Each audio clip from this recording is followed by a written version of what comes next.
আসসালামু আলাইকুম ওয়া রাহমাতুল্লাহি ওয়া বারাকাতুহু। আলহামদুলিল্লাহি রাব্বিল আলামিন ওয়াল আকিবাতু লিল মুত্তাকিন ওয়া লা উদওয়ানা ইল্লা আলাল যালিমিন ওয়া আশহাদু আন লা ইলাহা ইল্লাল্লাহ ওয়াহদাহু লা শারীকা লাহু ওয়া আশহাদু আন্না সাইয়্যিদানা মুহাম্মাদান আবদুহু ওয়া রাসূলুহু الذي أرسله الله بالحق بشيرا ونذيرا وداعيا إلى الله بإذنه وسراجا منيرا بلغ الرسالة وأدى الأمانة ونصح الأمة وكشف الغمة وجاهد بالله حق الجهاد حتى أتانا اليقين أما بعد প্রিয় ভাইরা, আমরা প্রতি বৃহস্পতিবারে বাদ জোহর আমরা আবার এখানে জমায়েত হয়েছি। আমরা আলোচনা করতেছিলাম ইসলামের তিনটি স্তর, এবং এই তিনটি স্তর আমরা আলোচনা করেছি। একটা হচ্ছে ইসলাম, 2 নম্বরে হচ্ছে কি ঈমান, আর 3 নম্বরে ইহসান।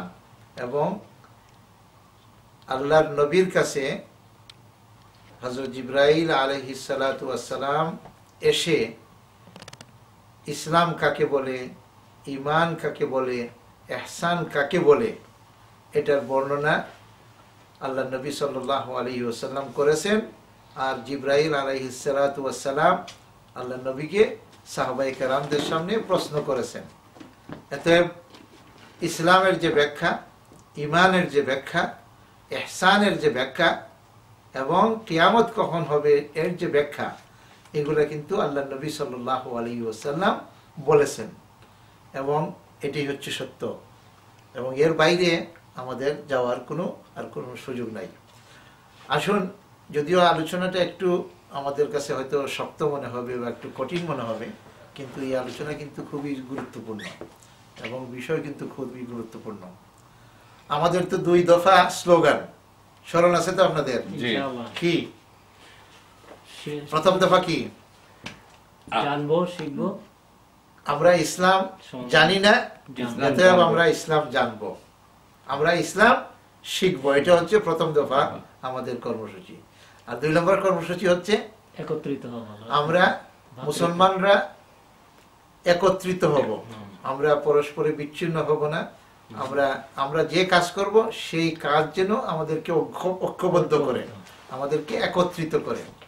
তো এখন যে আলোচনা, যে আমরা ইসলাম জানবো এবং আমাদের ধারাবাহিক এগুলো চলতেছে ইসলাম জানার বিষয়, কিন্তু আজকে কিন্তু আপনার কয় নম্বর, 6 নম্বরে চলে আসছে। প্রশ্নটা কি? প্রশ্নটা যে ইসলাম কাকে বলে, what is Islam, what is the meaning of Islam, ইসলামের সংজ্ঞা কি?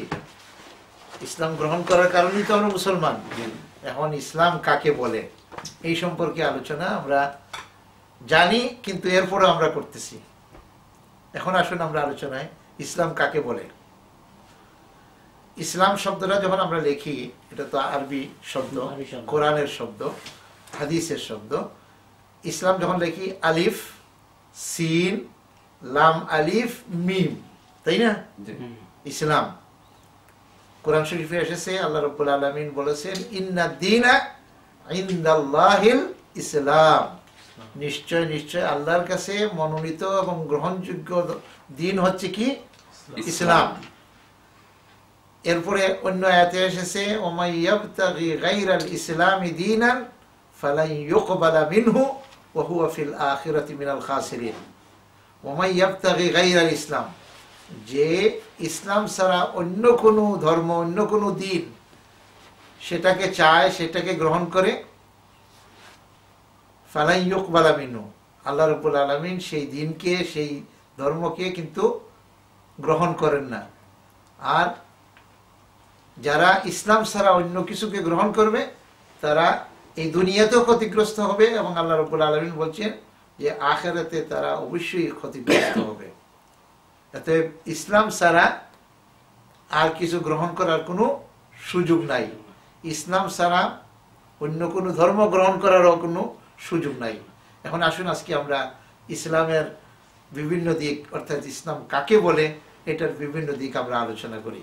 আমরা কিন্তু চাই ইসলামের এমন একটা ব্যাখ্যা, যে ব্যাখ্যাটা আল্লাহ রাব্বুল আলামিন নিজে দিয়েছেন, আল্লাহর নবী সাল্লাল্লাহু আলাইহি ওয়াসাল্লাম দিয়েছেন, সাহাবায়ে কেরামরা দিয়েছেন, এবং যুগে যুগে মানে সত্যপন্থী এবং আহলে সুন্নাতুল জামাত যে ইসলামের ব্যাখ্যা দিয়েছেন তাদের ব্যাখ্যা আমরা গ্রহণ করব এবং এটাকে পুরোপুরিভাবে আমরা পালন করার চেষ্টা করব। আল্লাহ রাব্বুল আলামিন অন্য এক আয়াতে বলেন, উদখুলু ফিস সিলমি কাফা, তোমরা মুসলমান ঠিকই, কিন্তু তোমরা ইসলামে পরিপূর্ণভাবে তোমরা দাখিল হয়ে যাও, অর্থাৎ ইসলামের পরিপূর্ণটার ভিতরে তোমরা ঢুকে যাও, অর্ধেক না। মনে করেন একটা দরজা খোলা আছে, মাথাটা বাইরে আর পাটা ভিতরে, তাহলে কি আপনি পুরো ঢুকলেন না। এই জন্য ইসলাম চায় যে আপনি পরিপূর্ণভাবে আপনি ইসলামে ঢুকবেন। কিছু আপনি শিরকি করবেন, কিছু বেদাতি করবেন, কিছু অন্য কালচার মানবেন, অন্য সভ্যতা মানবেন, আর ইসলামকে গ্রহণ করবেন না, এটা হতে পারে না। আমাদের অবস্থা তো এখন তাই। এখন আমাদের অবস্থা তাই, আমরা তো কিছু মানি কিছু মানি না। এই কথাও কিন্তু আল্লাহ রাব্বুল আলামিন বলেছেন, আফাতুমিনুনা বিবাদিল কিতাবি ওয়া তাকফুরুনা বিবাদ, তোমরা কোরআনের মানে কিছু অংশ মানো আর কিছু অংশ মানো না, এটা তো হতে পারে না। যেভাবে বনি ইসরাইলেরা, কিন্তু বনি ইসরাইলের আলেমরা, কারণ প্রত্যেক জমানায় তো আলেম ছিল। বনি ইসরাইল কারা? এই যে ইহুদি যারা তারাও তো দ্বীনের উপরে ছিল, কিন্তু তারা কোনো অংশ তারা মানত, আর যেটা অসুবিধা, যেটা শক্ত, যেটা তাদের স্বার্থের বিরুদ্ধে, এটা তারা মানত না, এটাকে লুকাই রাখতো। এগুলোর এই ব্যাপারে কিন্তু কোরআন শরীফে বারে বারে বিভিন্ন জায়গায় আলোচনা এসেছে। আসুন আমরা এখন ইসলাম শব্দের অর্থ কি, এই যে বললাম যে আলিফ সিন লাম আলিফ মিম, এই তিনটা, এই যে চারটা বা পাঁচটা অক্ষর, এই পাঁচটা অক্ষরের মূল ইয়েটা হচ্ছে, শব্দটা হচ্ছে, মূল ধাতুটা যেটা বলা হয়, মানে যেখান থেকে ইসলাম শব্দটা এসে, সেটা হচ্ছে সিলম, সিন লাম মিম, সিন লাম মিম, এই সিলম। এই সিলম শব্দের অর্থ হচ্ছে কি? সিলম শব্দের অর্থ হচ্ছে শান্তি। আমরা এক কথায় বুঝি শান্তি। এই জন্য বলা হয় ইসলাম কিসের ধর্ম? শান্তির ধর্ম। ইসলাম গ্রহণ করবেন, সব ধরনের শান্তি পেয়ে যাবেন, এই দুনিয়াতেও পাবেন এবং আখিরাতেও আপনি শান্তি পাবেন। এই হচ্ছে ইসলামের আপনার শাব্দিক অর্থ।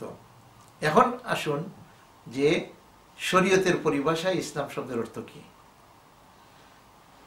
আল ইসলাম হুয়াল ইস্তিসলাম বলা হয়েছে, এটার ব্যাখ্যা দেওয়া হয়েছে। ইসলাম শব্দের অর্থ হচ্ছে আপনি বিনা শর্তে আত্মসমর্পণ করা। আমরা তো ইংরেজিতে বলি, এই শব্দটাকে বলি সারেন্ডার। আপনি যদি সারেন্ডার করে দেন, আর গুলি করার সুযোগ আছে, আপনার কিছু করার সুযোগ আছে, আপনার যার কাছে সারেন্ডার হয়েছেন তিনি বলবেন যে আপনি কি করবেন। এখন স্ট্যান্ড আপ হবেন না এখন সিট ডাউন হবেন, এখন হাঁটবেন না এখন বসে থাকবেন, এগুলোর অর্ডার কে দিবেন? যার হাতে আপনি সারেন্ডার হয়েছেন। অর্থাৎ এমনভাবে বিনা কোনো শর্ত নাই। ইসলামে ঢুকতে যদি শর্ত দেন যে আল্লাহ আমি এতটুকু করব, এতটুকু করব না, এটা হলে মুসলমান হওয়া যাবে? মুসলমান হওয়া যাবে না। আপনাকে পুরোপুরিভাবে আল্লাহর কাছে বিনা শর্তে আপনার আত্মসমর্পণ করতে হবে, সারেন্ডার করতে হবে। অর্থাৎ আল্লাহকে পরিপূর্ণভাবে মানতে হবে। আল্লাহ যে কথা বলেন, আল্লাহর রসুল যে কথা বলেন, সেগুলাকে আপনার কি করতে হবে? গ্রহণ করতে হবে। আপনাদেরকে স্মরণ করে দিই, আমরা আবার অনেক আগে ইসলামের কতগুলা দিকের কথা কিন্তু আলোচনা করেছিলাম, যে ইসলামের কতগুলা দিক আছে, কতগুলা বিভাগ আছে। আপনাদের স্মরণ আছে? এটা কেউ বলতে পারবেন? ইসলামের প্রথম দিক বা বিভাগ বা যে স্মরণ আছে? আমরা একবার আলোচনা করেছিলাম যে ইসলামকে পরিপূর্ণভাবে যদি আমরা আলোচনা করতে চাই, জানতে চাই, তাহলে আমাদেরকে ভাগ ভাগ করে জানতে হবে। প্রথমটা হচ্ছে ইমানিয়াত। ইমানিয়াত অর্থাৎ আকীদা, মানে ইমানিয়াত বলতে আকীদা, বিশ্বাস সংক্রান্ত, আল্লাহর উপরে ফেইথ এবং বিশ্বাস সংক্রান্ত আপনার বিস্তারিত জানা। যখন আমরা আল্লাহ জেনে নিলাম, ইমানিয়াত জেনে নিলাম, আকীদা আমরা সঠিক গ্রহণ করে নিলাম, তখন আমাদের দায়িত্ব কি? আল্লাহকে মেনে নেওয়ার পরেই কি দায়িত্ব? আমল ইবাদত, ইবাদত। ইবাদত। কারণ আল্লাহ রাব্বুল আলামিন নিজেই বলেছেন ওমা খালাকতুল জিন্না ওয়াল ইনসা ইল্লা লিয়াবুদুন, আমি মানুষ এবং জিন জাতিকে আর কোনো উদ্দেশ্যে তৈরি করি নাই, একমাত্র কি উদ্দেশ্যে? আল্লাহর ইবাদত করার উদ্দেশ্যে আমি তৈরি করেছি। তো আকীদার পরে কি? ইবাদত। ইবাদত। ইবাদত, আমাদের আকীদা যেভাবে শুদ্ধ হতে হবে ঠিক তেমনি ভাবে আমাদের ইবাদতগুলো কিন্তু শুদ্ধ হতে হবে। ইবাদতের পরে আর কি? দাওয়াত। আপনি আল্লাহর উপরে ঈমান আনলেন, শুধু নামাজ রোজা হজ যাকাত করলেন, কিন্তু আপনি দাওয়াত, দাওয়াত। না, আপনার আখলাক, আখলাক। চরিত্র, চরিত্র। আপনার বাবার সাথে কিভাবে ব্যবহার করবেন, মার সাথে কিভাবে ব্যবহার করবেন, এটা চরিত্রের ব্যাপার না? হুম। আপনি বিরাট হাজি, মানে হয়তো 30 বার হজ করেছেন, কিন্তু আবার ব্যবসা করেন, আপনার চাল আছে উপরে আপনার বালাটা আর নিচেরটা আপনার গোড়াটা, চাইলে আপনি কি ভালো মুসলমান হইলেন? ভালো মুসলমান হইলেন না।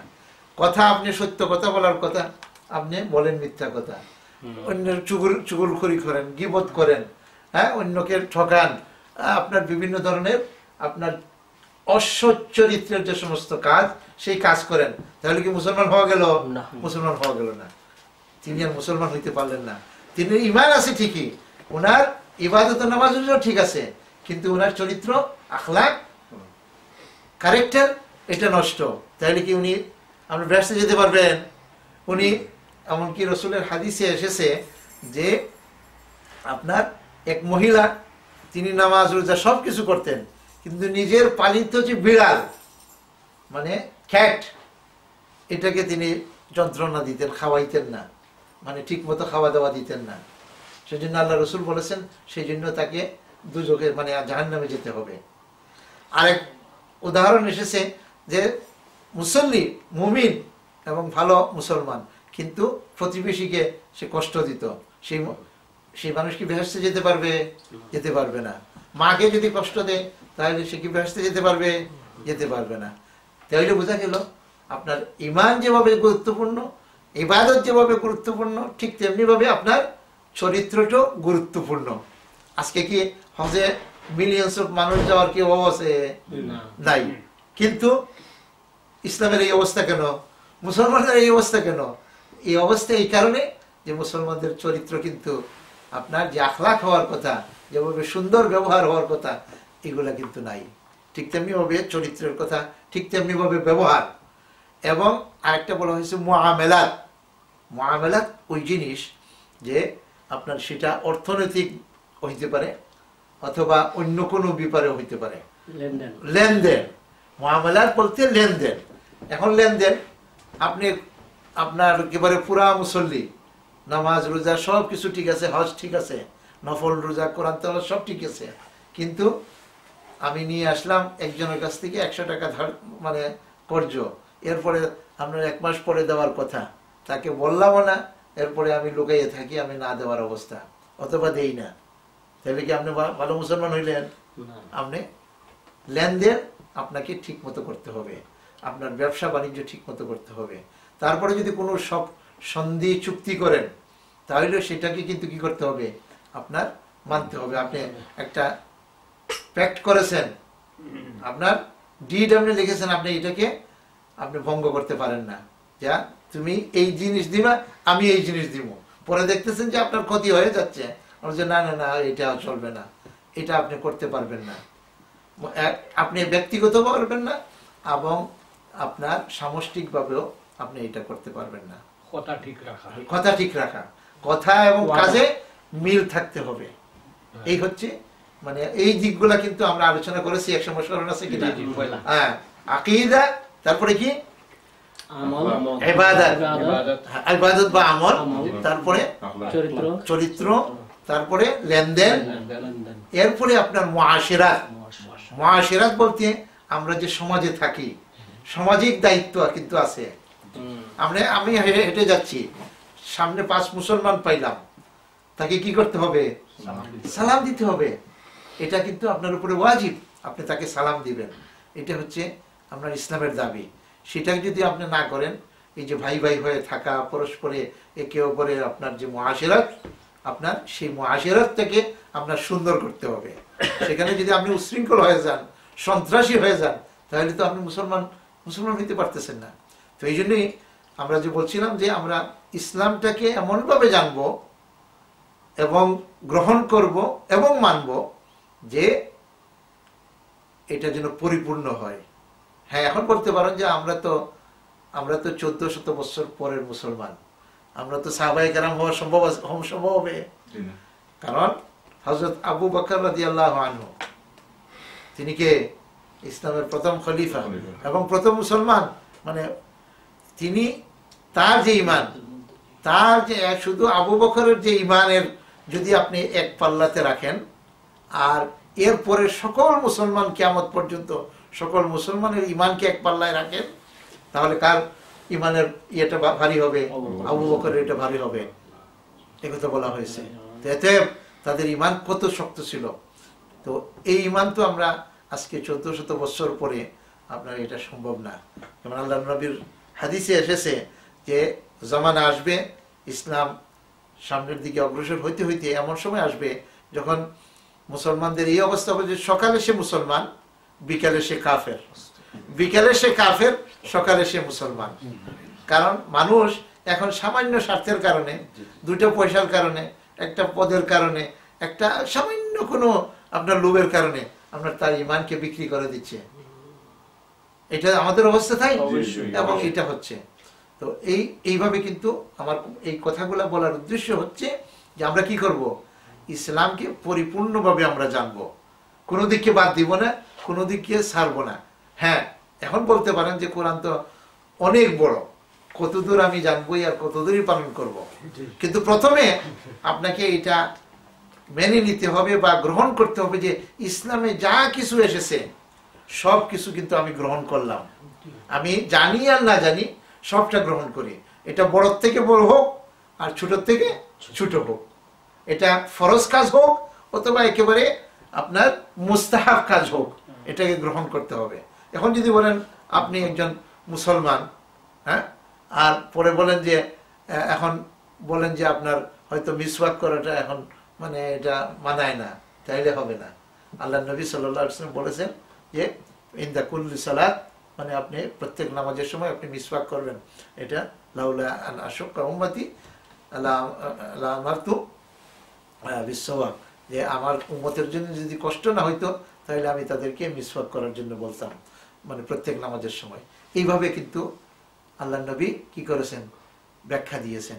ঠিক তেমনি ভাবে মনে করেন যে ইসলামে বসে খাওয়া, ডান হাতে খাওয়া, এগুলা কিন্তু ইসলামের ছোট ছোট মানে বৈশিষ্ট্য এবং পদ্ধতি এই পদ্ধতিকে এবং ব্যবহারকে এবং নিয়মকে যদি আপনি অবহেলা করেন তাহলে কিন্তু আপনার এটাকে মনে করেন যে দাড়ি রাখা অথবা দাড়িকে লম্বা করা, এটা মানে আল্লাহ নবীর দিনকে মানলে এটাকে আপনার কি মেনে নিতে হবে।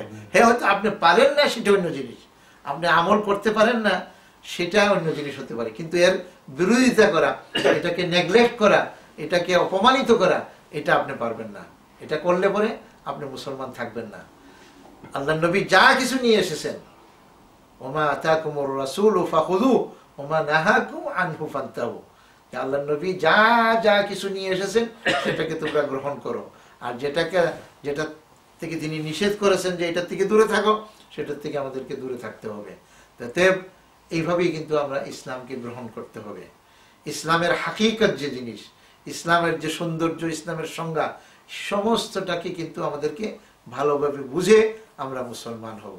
এবং একজন মুসলমানের দায়িত্ব যে যখনই সে মুসলমান হইল, আমরা তো মুসলমান হয়েছি লা ইলাহা ইল্লাল্লাহ মুহাম্মাদুর রাসূলুল্লাহ, এই কলেমা আমাদের 14 পুরুষ দাদা, হ্যাঁ, পরদাদা সবাই পড়েছেন, আমাদের বাবা মা পড়েছেন, এবং তার কারণেই কিন্তু আমরা মুসলমান পরিবারে জন্মগ্রহণ করে অটোমেটিক আমরা মুসলমান হয়ে গেছি। কিন্তু এর অর্থ নয় যে আমি যেভাবে জন্মগ্রহণ করেছি যেভাবে আর ইসলাম আমি জানবো না, ইসলাম আমি যতদূর পারি পালন করব, আর বাকিটা এমনি থাক না। ইসলাম বলে যে আপনি একেবারে ইসলামকে সবসময় জানার জন্য আপনি চেষ্টা করবেন। এই জন্যই আল্লাহ নবী সাল্লাল্লাহু আলাইহি ওয়াসাল্লাম কি বলেছেন? তালাবুল ইলমি ফারিদাতুন আলা কুল্লি মুসলিম, আপনার জ্ঞান অর্জন করা অর্থাৎ ইলিম অর্জন করা, ইসলামের ইলিম অর্জন করা, আল্লাহকে জানা, আল্লাহ রসুলকে জানা, ইবাদত কিভাবে করা, আপনার কিভাবে এই দুনিয়াতে জীবনযাপন করা, আপনি কে, আপনার কি কাজ, আপনি কোথায় যাবেন, আপনার গন্তব্যস্থল কি, এগুলো সব জানার যে চেষ্টা করা, কোরআন হাদিস জানা, এইগুলা যদি আপনি না করেন তাহলে বোঝা গেল যে আপনি আল্লাহ নবী যে ফরজ করেছেন এই ফরজ আপনি আদায় করছেন না। আসুন আমরা আজকে এই যে ইসলাম কাকে বলে, আমরা ইসলাম কাকে বলে এই আলোচনা কিন্তু আমাদের সারা জীবন করতে হবে, তাই না? আপনি কোরআনও কি বলছে, কোরআনের সব কথাই তো যে ইসলাম, হাদিসের সব কথাই ইসলাম, আপনার সব দিনের যা কিছু আছে এটাই ইসলাম, এবং এই সবটাকে জানার নামই হচ্ছে পুরো ইসলাম। তো প্রথম দিকে আমি যা বললাম যে ইসলাম শব্দের অর্থ হচ্ছে শান্তি, আর অন্য অর্থ হচ্ছে যে ইসলাম হচ্ছে যে এমন একটা ধর্ম, এমন একটা দিন যেটাতে কি করতে হয়, সারেন্ডার করতে হয়, আত্মসমর্পণ করতে হয়। এখন আসুন আপনাদেরকে জিজ্ঞাসা করি, আর আমরা আমাদের দায়িত্ব কি? আমাদের দায়িত্ব ইসলাম জানা এবং পালন করা, তাই না? আর তো কোনো দায়িত্ব না। অর্থাৎ ইসলাম জানা অর্থাৎ আল্লাহকে জানা, আল্লাহ রসুলকে জানা, কোরআনকে জানা, দ্বীনকে জানা, শরীয়তকে জানা, শরীয়তের শিক্ষা এগুলা জানা, এগুলাই আমাদের কাজ। এবং এগুলাকে কি করা, আমল করা, পালন করা, তাই না? পালন করা। এবং এই সম্পর্কেও কিন্তু ওই যে পয়েন্টগুলো এসেছিল যে আমাদের কতগুলা মুসলমানদের জন্য কাওয়াইদ, অর্থাৎ মুসলমানরা কি করবে, প্রথম ইলম, তারপরে আমল, এরপরে দাওয়া, এরপরে সবর। এই 4 পয়েন্ট স্মরণ আছে কিনা আপনার? এই কথাগুলো কিন্তু আমরা আলোচনা করেছি, স্মরণ আছে কিনা? ইলম, আমল, দাওয়া এবং সবর। সবর এই আলোচনা কিন্তু আমরা করেছি। তো এখন আসুন যে ইসলামের ব্যাখ্যা আমরা করতে থাকি। আমি মওদুদ হাসান, আমারও দায়িত্ব সারা জীবন আমি ইসলামকে জানবো এবং এটার ব্যাখ্যা আমি নিজে নিব এবং অন্যদেরকেও বলবো। খলিলুর রহমান ভাই ডান দিকে আছেন, সবার দায়িত্ব কিন্তু কি, ইসলাম আমরা জানবো। এখন আমার বয়স হয়েছে বলিয়া আমি বসে থাকবো, যেমন 50 বছর হয়েছে আর কিছু জানবো না আর এমনি বসে থাকবো, এটাও না। কিন্তু আপনি একেবারে শিশুকাল থেকে নিয়ে কবরে যাওয়া পর্যন্ত কিন্তু আপনি কি করতে হবে, দোলনার থেকে কবর পর্যন্ত আপনি কি করতে হবে, আপনাকে জানতে হবে। এবং যেগুলো জানছি আমরা কিন্তু অনেক কিছু শিখেছি, কিন্তু মানুষ কিন্তু এগুলাকে ধরে রাখতে পারে না, পারে? আমরা কিন্তু অনেক কিছু পড়েছি কিন্তু স্মরণ নাই। আবার এটাকে ফাযাক্কির, তোমরা এটাকে স্মরণ করো, বারে বারে পড়ো, ইয়াদ করো, তাহলে কি হবে, তাহলে তোমরা উপকৃত হবে। আল্লাহ রাব্বুল আলামিন নিজেই বলেছেন ফাযাক্কির ফাইন্না যিকরা তানফাউল মুমিনিন। তো এই জন্য আমরা এগুলাকে বারে বারে রিপিটেশন করব। রিপিটেশন, আমরা তো নামাজে কি, নামাজে তো সব রিপিটেশন, 5 বার যে নামাজ পড়তেছি সেম জিনিসই তো পড়তেছি, তাই না? আমরা ওই সূরা ফাতিহা পড়তেছি, এই আত্তাহিয়াতু পড়তেছি, এই দুরূদ পড়তেছি, এই রিপিটেশন। এবং এই রিপিটেশন আমাদেরকে, এই রিপিটেশন করাটা ইবাদত। এই যে তালাবুল ইলমি ফারিদাতুন আলা কুল্লি মুসলিম, বললাম যে জ্ঞান অর্জন করা, ইলম অর্জন করা প্রত্যেক নরের উপরে আপনার ফরজ। যারা জ্ঞান অর্জন করার জন্য, ইলম অর্জন করার জন্য যারা রাস্তা মানে বের হয়, তারা আল্লাহর নবী বলেছেন তারা ফি সাবিলিল্লাহ, আল্লাহর রাস্তায় বের হয়ে গেছে। আমরা হয়তো বিভিন্ন মাদ্রাসার যখন আপনার ওয়াজ মাহফিল হয় বা বিভিন্ন কালেকশন হয়, আপনারা শুনেন না এই ওয়াজ, তাহলে বলে যখন বেরিয়ে গেল মাদ্রাসা থেকে, সে আল্লাহর রাস্তায় বেরিয়ে গেল, সে যদি মারা যায় শহীদ। আমরা মসজিদ থেকে এখানে আসতেছি কি জন্য, আমরা শিখব কিছু, এবং এই অবস্থায় যদি আপনার নিয়তের উপরে সবকিছু, কিন্তু আপনি মারা যান যদি, তাহলে কি হবে, আপনি শহীদ হচ্ছেন। আর অন্য হাদিসে এসেছে আল্লাহ নবী সাল্লাল্লাহু আলাইহি ওয়াসাল্লাম অনেক যারা ইলম অর্জন করে তাদের ফজাইল সম্পর্কে, গুরুত্ব সম্পর্কে অনেক কথা বলেছেন, অনেক হাদিস আছে। একটা বলা হয়েছে, এগুলা কিন্তু এই কিতাবেও আছে, এই বইতেও কিন্তু আছে, এগুলো আমরা পড়বো এবং অলরেডি আমরা কিছু পড়েছি। যে এমনকি আপনার সমুদ্রের মাছ আপনার জন্য দোয়া করে, যেহেতু আপনি তালবুল ইলম ইলম শিক্ষার জন্য আপনি বেরিয়ে গেছেন। এখন এটা বলা হয় না যে আপনি ছোটবেলা যে আপনি কম বয়স থাকতে শুধু মাছ পানির মাছ দোয়া করে, বরং আপনি একেবারে 80 বছর বয়স্ক বুড়া হয়ে যদি এই পথে যান তাহলে কি হবে, দোয়া করবে। তো এই যে এবং আল ইলমু নূর, আপনি যত জানবেন সেটা লাইট আপনি এবং লাইট, এবং আপনার টাকা পয়সা অন্যান্য সম্পদ এটা যত না আপনার গুরুত্বপূর্ণ, এর চেয়ে বেশি গুরুত্বপূর্ণ হচ্ছে আপনার যে নলেজ এবং জ্ঞান। আপনার যদি কোনো পয়সা না থাকে, আপনার কোনো সম্পদ না থাকে, কিন্তু যদি আপনি একজন জ্ঞানী মানুষ হন, আলেম হন, আপনার সম্মান কি কম হবে, আপনার গুরুত্ব কি কম হবে? হ্যাঁ, সেই জন্য ওলামাদের জন্য বলা হয় যে ওলামারা, বিশেষ করে ওলামারা তো সবসময় পড়াশোনা করবেন, মানে কিতাব যেহেতু তারা পড়তে জানে, তারা সবসময় পড়বেন।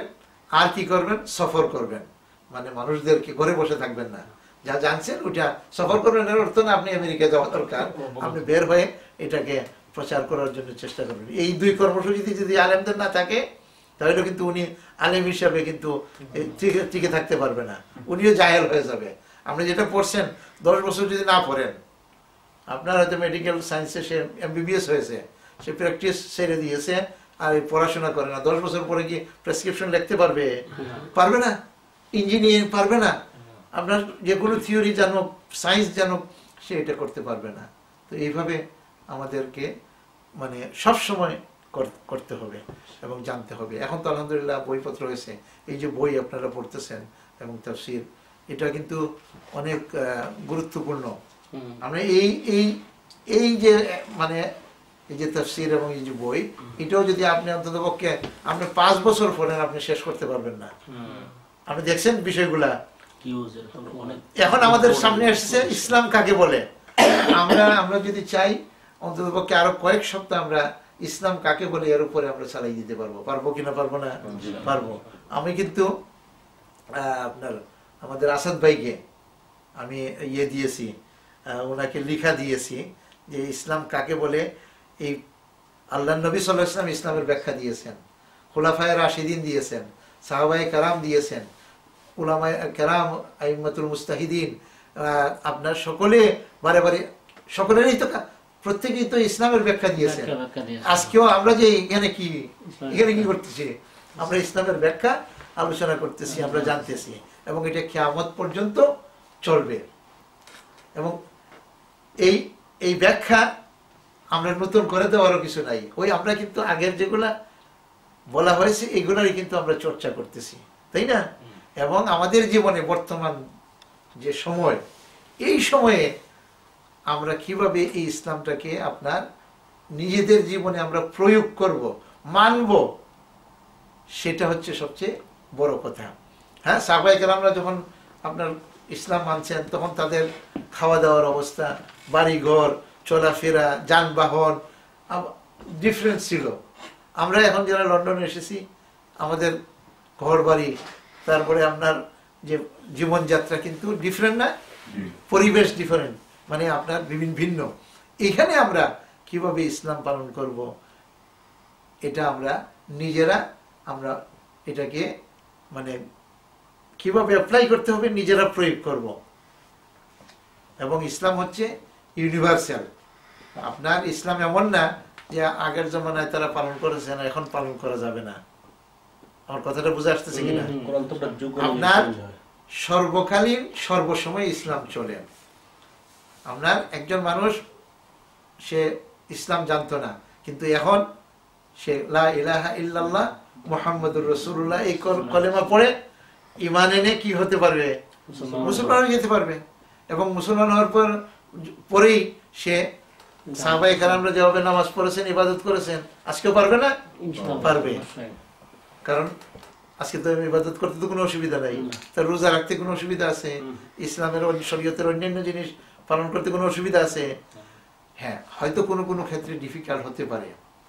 হ্যাঁ, আপনার হাতে যেগুলা কন্ট্রোল নাই, যেটা চায় ইসলাম কন্ট্রোল করে সমাজকে পরিচালনা করার, আপনার অর্থনীতিকে পরিচালনা করার, আপনার সংস্কৃতিকে পরিচালনা করার, এটা হয়তো আপনার কন্ট্রোলে নাই, কিন্তু এরপরেও আপনি চাইলে তো আপনি পারবেন আপনার সীমাবদ্ধতার ভিতরে আপনি সেখানে আপনি জীবনযাপন করা। তো আসুন আমরা প্রথম দিক থেকে শুরু করি। ইসলাম কাকে বলে? প্রত্যেকে একটা করে ব্যাখ্যা দিবেন, একটা করে একটা কথা বলবেন যে ইসলাম বলে।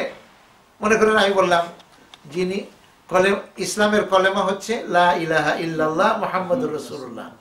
ইসলামের মূল কথা যে আল্লাহ ছাড়া কোনো মাবুদ নাই, মুহাম্মাদুর রাসূলুল্লাহ সাল্লাল্লাহু আলাইহি ওয়াসাল্লাম আল্লাহর রাসূল বা নবী। এই কথা একজনে বললাম, আমি বললাম। পিন্টু ভাই বলেন। আল্লাহর একত্ববাদ, আল্লাহর তাওহীদের উপরে বিশ্বাস করার নাম হচ্ছে ইসলাম। এইভাবে মানে হ্যাঁ বলেন।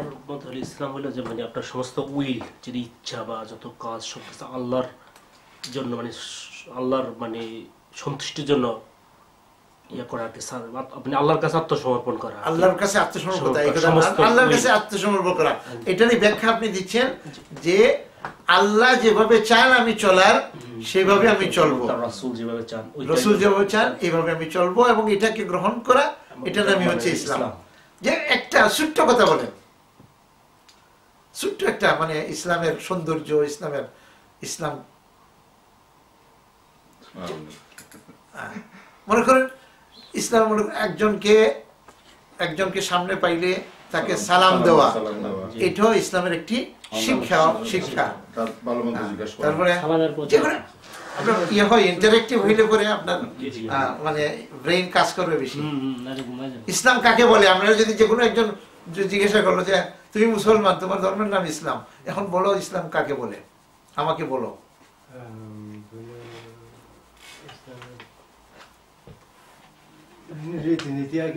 ইসলামের রীতিনীতি, ইসলাম হচ্ছে একটা রীতিনীতি যেটা পালন করলে পরেই আপনার ইসলাম করা যায় অথবা মুসলমান হওয়া যায়। ইসলাম হচ্ছে রীতিনীতি। Good point. রশিদ ভাই একটা বলেন। মাশাআল্লাহ, রাসূল সাল্লাল্লাহু আলাইহি ওয়াসাল্লামের কথার উপরে, হাদিসের উপরে বেসিস করে চরিত্রকে গঠন করার নাম হচ্ছে ইসলাম। এমন ভাবে জীবন যাপন করা শুধুমাত্র আল্লাহ তাআলাকে খুশি করার জন্য। মাশাআল্লাহ, দেখেন কত সুন্দর সুন্দর ব্যাখ্যা আসছে যে